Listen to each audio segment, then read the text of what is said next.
भारत माता की, भारत माता की, इनकलाब, वंदे वंदे।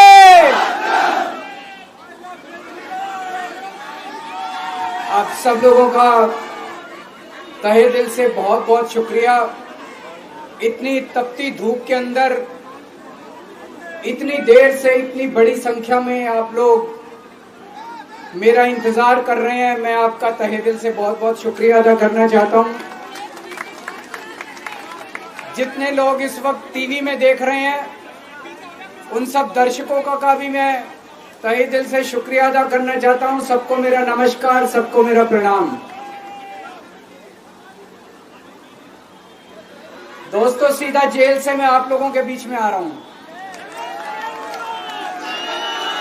आपके बीच में आके बहुत अच्छा लग रहा है। 50 दिन के बाद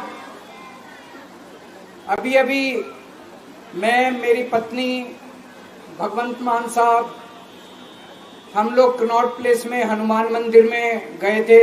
हनुमान जी का आशीर्वाद लिया, उनके दर्शन किए। फिर शिव जी के मंदिर गए, शनि जी महाराज के पास गए, उनका सबका आशीर्वाद लिया। बजरंगबली की खूब कृपा है हमारे ऊपर, हमारी पार्टी के ऊपर, देशवासियों के ऊपर।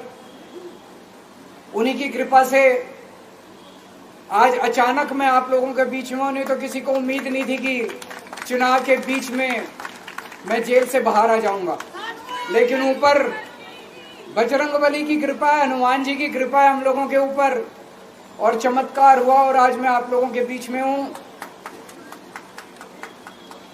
दोस्तों, हमारी आम आदमी पार्टी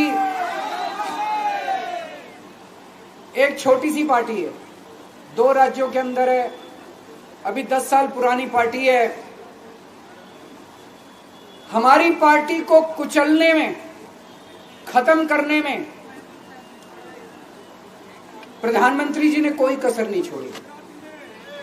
एक साथ हमारी पार्टी के 4 टॉप के नेता जेल भेज दिए एक साथ। अरविंद केजरीवाल, मनीष सिसोदिया, संजय सिंह, सतेंद्र जैन। बड़ी बड़ी पार्टियों के अगर 4 टॉप के नेता जेल चले जाएं, पार्टी खत्म हो जाती है। आम आदमी पार्टी के 4 टॉप के नेता इन्होंने जेल भेज दिया। उन्होंने सोचा कि पार्टी खत्म हो जाएगी, लेकिन ये पार्टी नहीं है, ये एक सोच है। जितना ये खत्म करना चाहते हैं उतना ये बढ़ती जाती है, उतना ये बढ़ती जाती है। ये क्रश करना चाहते हैं प्रधानमंत्री जी आम आदमी पार्टी को। जो लोग मोदी जी से मिलने जाते हैं, वो कई लोग हमें भी जानते हैं, वो बाहर आके हमें बताते हैं कि आपके बारे में सबसे पहले मोदी जी से जो भी मिलने जाता है, सबसे पहले वो केजरीवाल की और आम आदमी पार्टी की 10 से 15 मिनट बात करते हैं। उनको कहते हैं कि आने वाले समय के अंदर आम आदमी पार्टी ही देश को भविष्य देने वाली है। वो खुद भी मानते हैं। इसीलिए वो चाहते हैं कि आज ही आम आदमी पार्टी को बढ़ने से रोका जाए, इनको कुचल दिया जाए। ये तानाशाही है। अगर उनको लगता है कि आम आदमी पार्टी आने वाले समय में बीजेपी को चैलेंज देने वाली है, आप अच्छे काम करो, आप देश को भविष्य दो। आज आपकी सरकार है केंद्र के अंदर, आप देश के लिए काम करोगे, आम आदमी पार्टी को कोई पूछेगा ही नहीं। लेकिन आप कुछ काम नहीं करो और आम आदमी पार्टी को कुचल दो, ये जनतंत्र नहीं है, ये इस देश की जनता पसंद नहीं करती। इन्होंने आम आदमी पार्टी को कुचलने में कोई कसर नहीं छोड़ी। छोटे से लोग हैं हम लोग, छोटी सी पार्टी है। 75 साल के अंदर इस कदर किसी पार्टी को और उसके नेताओं को प्रताड़ित नहीं किया गया जिस तरह से प्रधानमंत्री मोदी जी ने आम आदमी पार्टी को प्रताड़ित करने की कोशिश की है। मेरे को इन्होंने जेल भेज दिया। प्रधानमंत्री जी कह रहे हैं मैं भ्रष्टाचार से लड़ रहा हूं। देश के सबसे बड़े चोर, उचक्के और डकैतों को उन्होंने अपनी पार्टी में शामिल कर लिया। जिन लोगों को 10 दिन पहले मोदी जी कहते थे 70,000 करोड़ का इसने घोटाला कर दिया, थोड़े दिन के बाद उसी आदमी को अपनी पार्टी में शामिल करके किसी को डिप्टी सीएम बना देते हैं, किसी को मंत्री बना देते हैं और उनके सारे ईडी और सीबीआई के मामले खत्म कर देते हैं और कहते हैं मैं भ्रष्टाचार से लड़ रहा हूं। मैं मोदी जी को कहना चाहता हूं, भ्रष्टाचार से अगर लड़ाई लड़नी है तो केजरीवाल से सीखो। प्रधानमंत्री जी, भ्रष्टाचार के खिलाफ लड़ाई केजरीवाल ने लड़ी है। 2015 में जब दिल्ली में हमारी सरकार बनी थी, हमारे एक मंत्री का एक ऑडियो मेरे पास किसी ने व्हाट्सएप कर दिया। उस ऑडियो में मेरा मंत्री किसी दुकान वाले से 5 लाख रुपए मांग रहा था।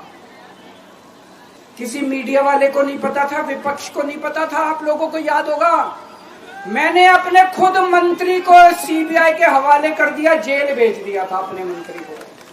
ये होती है भ्रष्टाचार के खिलाफ लड़ाई। पंजाब के अंदर मेरा एक मंत्री भ्रष्टाचार में, मेरे को पता चला कि वो पैसे मांग रहा है। वहां पे मान साहब ने उसको, किसी को भी, विपक्ष को नहीं पता था, मीडिया को नहीं पता था, हमने अपने मंत्री को उठा के जेल में भेज दिया। तुम देश के सारे चोर उचक्के डकैतों को अपनी पार्टी में शामिल कर लो और केजरीवाल को जेल भेज दो और कहो मैं भ्रष्टाचार के खिलाफ लड़ रहा हूं। तो आप भ्रष्टाचार के खिलाफ नहीं लड़ रहे प्रधानमंत्री जी। आप देशवासियों को बेवकूफ मत समझो।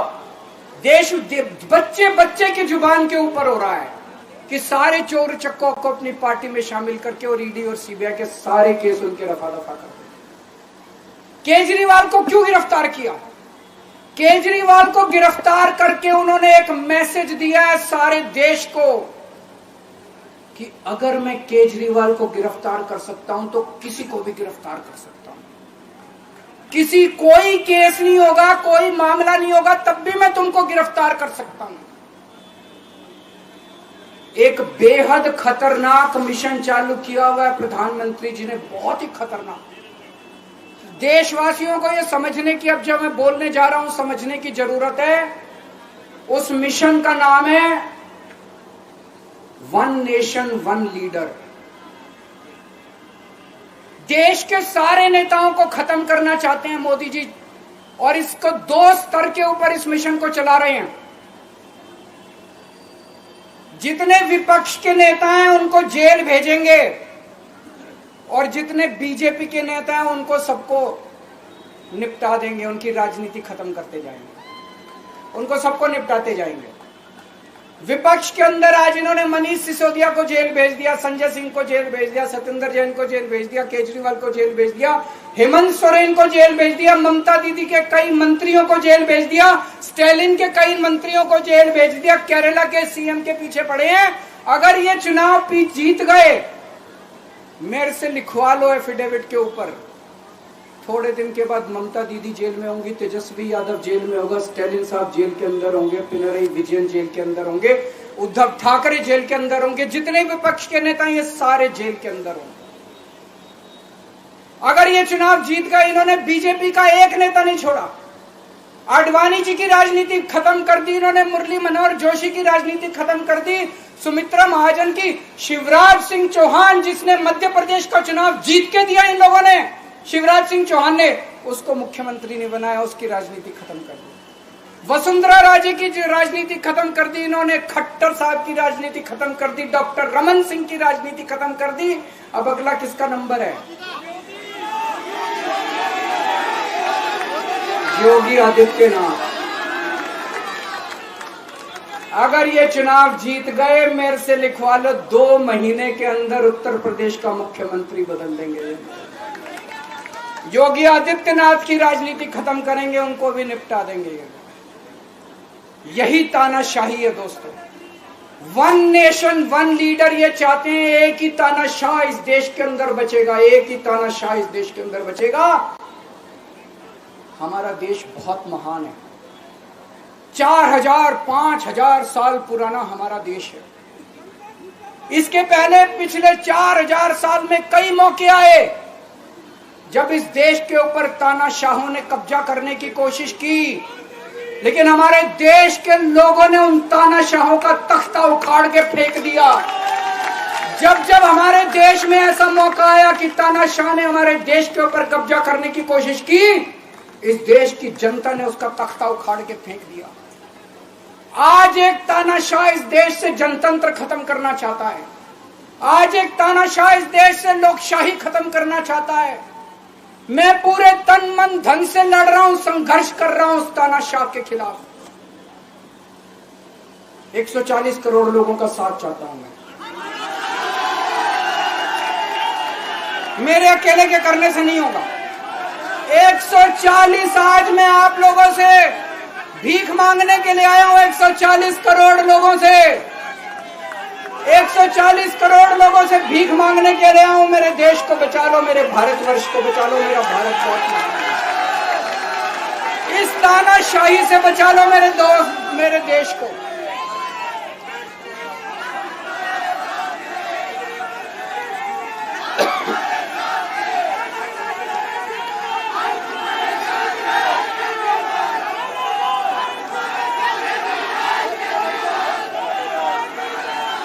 मैं सुप्रीम कोर्ट का बहुत बहुत शुक्रिया अदा करना चाहता हूं। उन्होंने 21 दिन दिए हैं, एक एक दिन में 24 घंटे हैं। मैं एक दिन में 24 में से 36 घंटे काम करूंगा। पूरे देश भर में घूमूंगा इस तानाशाही को रोकने के लिए। दोस्तों, जितनी मेरे अंदर ताकत है, मेरा सब कुछ कुर्बान है देश के लिए। मेरा तन मन धन सब कुछ कुर्बान है मेरे देश के लिए। मेरे खून का एक एक कतरा मेरे देश के लिए, मेरे शरीर का एक एक कतरा, मेरी जिंदगी का एक एक पल मेरे देश के लिए। मेरे देश को बचाने के लिए मैं पूरे देश में जाऊंगा। दोस्तों, अब एक बहुत महत्वपूर्ण बात करने जा रहा हूं, उसको ध्यान से सुनना। ये लोग इंडिया गठबंधन से पूछते हैं आपका प्रधानमंत्री कौन होगा। मैं बीजेपी से पूछता हूं आपका प्रधानमंत्री कौन होगा। आप लोग सोच रहे होंगे केजरीवाल क्या बात कर रहा है, मोदी जी होंगे। नहीं, मोदी जी अगले साल 17 सितंबर को 75 साल के हो रहे हैं। बीजेपी के अंदर मोदी जी ने 2014 में मोदी जी ने खुद ने रूल बनाया था कि बीजेपी के अंदर जो भी 75 साल का होगा उसको रिटायर कर दिया जाएगा। सबसे पहले आडवाणी जी को रिटायर किया गया, उसके बाद मुरली मनोहर जोशी जी को रिटायर किया गया, फिर सुमित्रा महाजन को रिटायर किया गया, फिर यशवंत सिन्हा को रिटायर किया गया। अब मोदी जी अगले साल 17 सितंबर को रिटायर होने वाले हैं। तो मैं बीजेपी से पूछना चाहता हूं आपका प्रधानमंत्री का दावेदार कौन है। दोस्तों, अगले साल 17 सितंबर तक अगर इनकी सरकार बनी, तो उस पर भी आऊंगा मैं। अगर इनकी सरकार बनी तो पहले अगले 2 महीने में योगी जी को निपटाएंगे ये, और उसके बाद मोदी जी के सबसे खास अमित शाह को ये प्रधानमंत्री बनाएंगे। तो मैं लोगों को, देश के लोगों को आगाह करना चाहता हूं, मोदी जी अपने लिए वोट नहीं मांग रहे। मोदी जी अमित शाह को प्रधानमंत्री बनाने के लिए वोट मांग रहे हैं। मैं पूछना चाहता हूं मोदी जी से और अमित शाह जी से, ये मोदी की गारंटी पूरी कौन करेगा? क्या अमित शाह मोदी की गारंटी पूरी करेंगे? जब आप अगर जो वैसे तो मेरे को लगता है मैं भी आऊंगा उसके ऊपर, मुझे नहीं लगता इनकी सरकार बन रही है, लेकिन जो बीजेपी को वोट देने जाएं वो ये सोच के जाना कि आप मोदी जी के नाम पे वोट नहीं दे रहे, आप अमित शाह के नाम पे वोट दे रहे।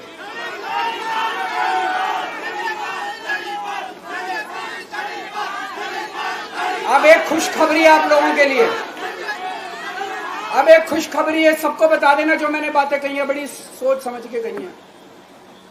वहां बैठ के यही सोच रहा था 50 दिन से।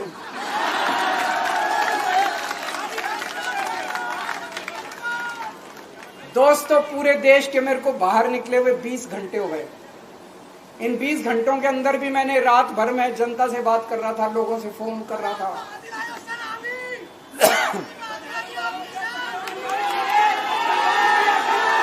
क्या बोल रहे?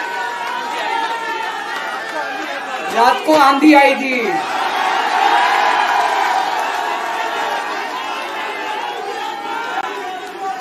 पिछले 20 घंटे में मैंने जो बातचीत करी है, कई बड़े बड़े एक्सपर्ट से बात की, चुनाव विश्लेषकों से बात की, सेफोलॉजिस्ट से बात की, जनता से बात की, फोन पे लोगों से। मेरा अपना आकलन है कि 4 जून के बाद इनकी सरकार नहीं बन रही, मोदी सरकार नहीं बन रही। दोस्तों, अगर मैं गलत हूं तो मेरे को बताना। हरियाणा में इनकी सीट कम हो रही है, राजस्थान में कम हो रही है, कर्नाटक में कम हो रही है, दिल्ली में कम हो रही है, बिहार में कम हो रही है, महाराष्ट्र में कम हो रही है, कर्नाटक में कम हो रही है, बंगाल में कम हो रही है, झारखंड में कम हो रही है। बढ़ कहां रही है? यूपी में कम हो रही है, बढ़ कहां रही है? बड़े एक भी जगह इनकी सीटें नहीं बढ़ रही हैं। मेरा अपना मानना है, और सट्टा बाजार में भी जो चल रहा है, इनकी 220 से 230 के बीच में सीट आ रही है, उससे ज्यादा सीट नहीं आ रही। मोदी सरकार नहीं बन रही है, केंद्र में इंडिया गठबंधन की सरकार बन रही है। आम आदमी पार्टी उस सरकार का हिस्सा होगी। दिल्ली को पूर्ण राज्य दिलाएंगे। दिल्ली का एलजी लोगों का एलजी होगा, दिल्ली का एलजी दिल्ली वालों का एलजी होगा। गुजरात से आया हुआ है अभी। दिल्ली के लोगों का एलजी होगा, दिल्ली के लोगों का विकास होगा। एक और पॉइंट है, जब मैं जेल के अंदर था तो कुछ लोगों ने यह मुद्दा उठाया, केजरीवाल सीएम पद से इस्तीफा क्यों नहीं देता। दोस्तों, केजरीवाल को कभी किसी पद का लालच नहीं हुआ। मैं आप मंत्री, मुख्यमंत्री, प्रधानमंत्री ये सब बनने नहीं आया। इनकम टैक्स में कमिश्नर की नौकरी करता था। कमिश्नर की नौकरी छोड़ के दिल्ली की झुग्गियों के अंदर 1 नहीं, 2 नहीं, 3 नहीं, 10 साल तक मैंने दिल्ली की झुग्गियों के अंदर काम किया है, सुंदर नगरी और नंदनगर की झुग्गियों के अंदर। इनकम टैक्स कमिश्नर की नौकरी छोड़ के जब मेरे को दिल्ली की जनता ने पहली बार सीएम बनाया,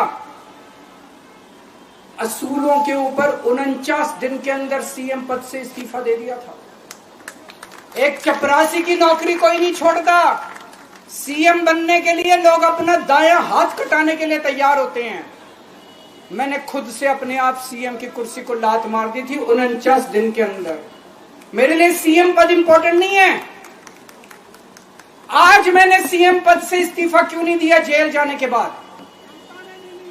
दोस्तों, पिछले 75 साल में भारतवर्ष में इतने राज्यों के चुनाव हुए, इतने राज्यों के चुनाव हुए, दिल्ली के अंदर सबसे ऐतिहासिक बहुमत से आम आदमी पार्टी जीती। 55-56% वोट, एक बार 67 सीट, एक बार 62 सीट। इतने भारी बहुमत से आज तक कोई राज्य की सरकार 75 साल में नहीं जीती। इतने भारी बहुमत से जीतने के बावजूद झूठा केस, अब उनको पता है वो हमें हरा नहीं सकते दिल्ली के अंदर। उन्हें पता है अगले 20 साल तक दिल्ली में आम आदमी पार्टी को कोई नहीं हरा सकता। तो उन्होंने एक षड्यंत्र रचा, राजनीतिक षड्यंत्र रचा। केजरीवाल को झूठे केस में जेल भेज दो, केजरीवाल को इस्तीफा देना पड़ेगा, केजरीवाल की सरकार गिर जाएगी। उन्होंने ये षड्यंत्र रचा। मैंने कहा मैं भी इस्तीफा नहीं दूंगा। तुम अगर जनतंत्र को जेल में कैद करोगे तो जनतंत्र जेल से चला के दिखाएंगे। दोस्तों, सरकार भी जेल से चला के दिखाएंगे। कतई इस्तीफा, तुम्हारे ट्रैप में फंसने वाले नहीं हम। ये अगर हेमंत सोरेन साहब को भी इस्तीफा नहीं देना चाहिए था, जेल से सरकार चलानी चाहिए। अगर हमने इस्तीफा दे दिया, ये तो बड़ा अच्छा इनके लिए। जिस राज्य के अंदर ये चुनाव हारेंगे उसके मुख्यमंत्री को पकड़ के जेल में डाल दो, सरकार गिरा दो। उसके मुख्यमंत्री को पकड़ के जेल में डाल दो, सरकार। आज मैं अगर दिल्ली की जेल के अंदर रह के दिल्ली की जेल से इस्तीफा नहीं दे रहा, वो इस तानाशाही के खिलाफ संघर्ष कर रहा हूं, इसको समझ लेना। केजरीवाल को किसी पद का लालच नहीं है। सीएम तो 100 सीएम की कुर्सी देश के नाम कुर्बान है। मुझे पता चला मेरे जेल जाने से बहुत लोग भावुक हुए, खासकर मेरी माँ, बहनें, महिलाएं बहुत रोई, कईयों ने बहुत मन्नतें मांगी। मैं सबका बहुत बहुत शुक्रिया अदा करना चाहता हूं जिन लोगों ने अपनी दुआएं, करोड़ों लोगों ने अपनी दुआएं भेजी हैं। पूरी दुनिया भर से करोड़ों लोगों ने दुआएं भेजी। उन्हीं के आशीर्वाद का कमाल है कि आज मैं आप लोगों के बीच में हूं। आप लोग सब लोग सुखी रहें, देश खूब तरक्की करे, फले फूले, आप सब लोग खूब खुश रहें, ऐसी मेरी प्रभु से इच्छा है। भारत माता की।